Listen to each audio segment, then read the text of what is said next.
Revenge, बदला क्या होता है और रिवेंज लेने की बेस्ट टेक्निक क्या है? मे बी रतन टाटा के पास इसका जवाब है। Yes, Ratan Tata, this gentle looking man is more savage than you think. आज 28 दिसंबर उनका बर्थडे है और आज हम आपको उनके रिवेंज लेने के एक यूनिक मेथड के बारे में बताने वाले हैं। अगर आपको इस वीडियो से वैल्यू मिलती है तो इसे अपने दोस्तों के साथ शेयर कीजिए। रतन टाटा सर जैसे लेजेंड से हमारे यूथ काफी कुछ सीख सकते हैं। ऐसे लेजेंड्स की स्टोरी हम आसान भाषा में आप तक पहुंचाना चाहते हैं। अगर आपको हमारा काम पसंद आता है तो हमारे YouTube चैनल को सब्सक्राइब कीजिए और इस बेल आइकॉन को प्रेस कीजिए। सिर्फ नाम टाटा होना आपको सक्सेस की गारंटी नहीं देता, उसके लिए आपको खुद को प्रूव करना पड़ता है, चैलेंजेस से गुजरना पड़ता है। 1962 में 25 साल के रतन टाटा जब एजुकेशन पूरी करके भारत लौटे तब उन्हें जमशेदपुर के स्टील फैक्ट्री में बॉटम से शुरू करना पड़ा। डिजर्विंग लोगों को जब उनकी कैपेबिलिटी का काम नहीं मिलता तब बुरा लगता, लेकिन गलत सिचुएशन से भी सही चीज सीखने को ही रिवेंज कहते हैं। फैक्ट्री को, उसके हजारों एम्प्लॉइज को कैसे हैंडल करते हैं, उनके प्रॉब्लम्स क्या होते हैं, ये उन्होंने सीखा। 1970s में टाटा की रेडियो एंड इलेक्ट्रॉनिक्स विंग एक लॉस मेकिंग कंपनी थी, लेकिन जब रतन टाटा डायरेक्टर बने तब 3% मार्केट शेयर से 20% मार्केट शेयर तक इस कंपनी को लेके गए। उस पॉइंट से लेकर 1991 में टाटा ग्रुप की चेयरमैन बनने तक रतन टाटा ने कई लॉस मेकिंग कंपनीज को प्रॉफिटेबल बनाने में हेल्प की। 21 सालों के लिए जब रतन टाटा टाटा ग्रुप के इंचार्ज थे तब रेवेन्यू 40 गुना और प्रॉफिट 50 गुना बढ़ा। Not 50%, 50 times. लेकिन ये आज की बात है, गाड़ियां बनानी नहीं आती तो ट्राई क्यों करते हो? एक समय ऐसा था जब टाटा मोटर्स काफी लॉसेस में चल रही थी। तब रतन टाटा यूएसए पहुंचे और उन्होंने फोर्ड कंपनी की हेल्प मांगी। फोर्ड कंपनी के इंचार्ज ने कहा कि हम आपकी कंपनी खरीदकर आप पर एक फेवर कर रहे हैं, आपको गाड़ियां बनानी नहीं आती तो ट्राई क्यों करते हो? रतन टाटा नाराज थे, लेकिन उन्होंने अपना गुस्सा कंट्रोल किया। कंट्रोल उदय, क्योंकि अग्रेशन दिखाने का वो सही समय नहीं था। उन्होंने उस अग्रेशन को बिजनेस सुधारने में चैनलाइज किया और कुछ ही सालों में सिचुएशन कंप्लीटली रिवर्स हो गई। इस बार फोर्ड कंपनी लॉसेस में थी और उसे बचाने के लिए टाटा मोटर्स वहां पर पहुंचे। जैगवार और लैंड रोवर, ये दो लग्जरी कार्स की ब्रिटिश कंपनीज टाटास ने एक्वायर कर ली।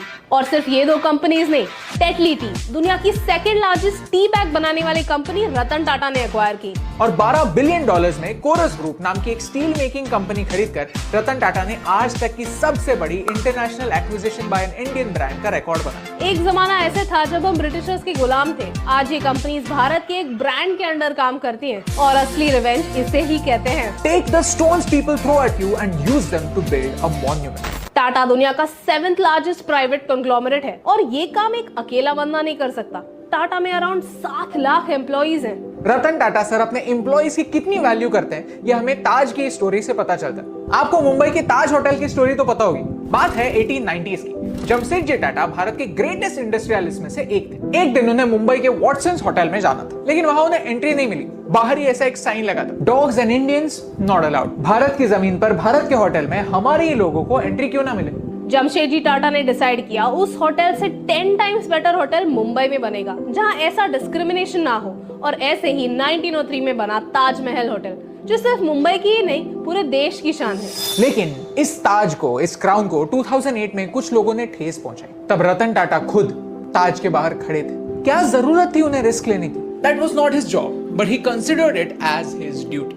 Just 2 weeks in, Ratan Tata sir ने TPS वेलफेयर ट्रस्ट एस्टैब्लिश किया, जिसके थ्रू विक्टिम्स की फैमिलीज को उनके पूरी जिंदगी के लिए पूरी सैलरी मिले, उनके बच्चों को अच्छा एजुकेशन, और अगर उन पर कोई लोन हो तो उसे उसी मोमेंट पे ऑफ कर दिया जाए। और सिर्फ ताज के एम्प्लॉइज के लिए नहीं, वो लोग जो होटल के बाहर चीजें बेचते थे उनके फैमिलीज को भी इस फंड से मदद मिली। I mean, वाओ, जहाँ कुछ लोग इंसानियत का बिजनेस करते हैं, रतन टाटा सर ने बिजनेस में इंसानियत दिखाई। अपने एम्प्लॉइज को अपनी फैमिली समझा। जिन्होंने अटैक किया था उन्हें लगा कि वो हमें डरा देंगे, झुका देंगे, खत्म कर देंगे, लेकिन आज हमारा ताज पहले से भी बड़ा आइकॉन बन गया। लोग ताज में जाने से डरते नहीं है, आज भी सेम एंथुसियाज्म के साथ इस होटल जाते हैं। और रिवेंज इसी को तो कहते हैं। हर सिचुएशन में 2 फैक्टर्स होते हैं, एक तो the situation and the second our reaction to that situation. ये लाइफ में ना कई सारी चीजें हमारे कंट्रोल के बाहर होती है, तो उन पर फोकस क्यों करें? खुद पर फोकस करता है, खुद को बेहतर बनाता है। अग्रेशन में थोड़ा सा पेशेंस मिलाता है और किसी को नीचा दिखाकर नहीं, खुद ऊपर उठकर रिवेंज लेता है। अगर आपको इस वीडियो से वैल्यू मिली तो इसे अपने दोस्तों के साथ शेयर कीजिए। जैसे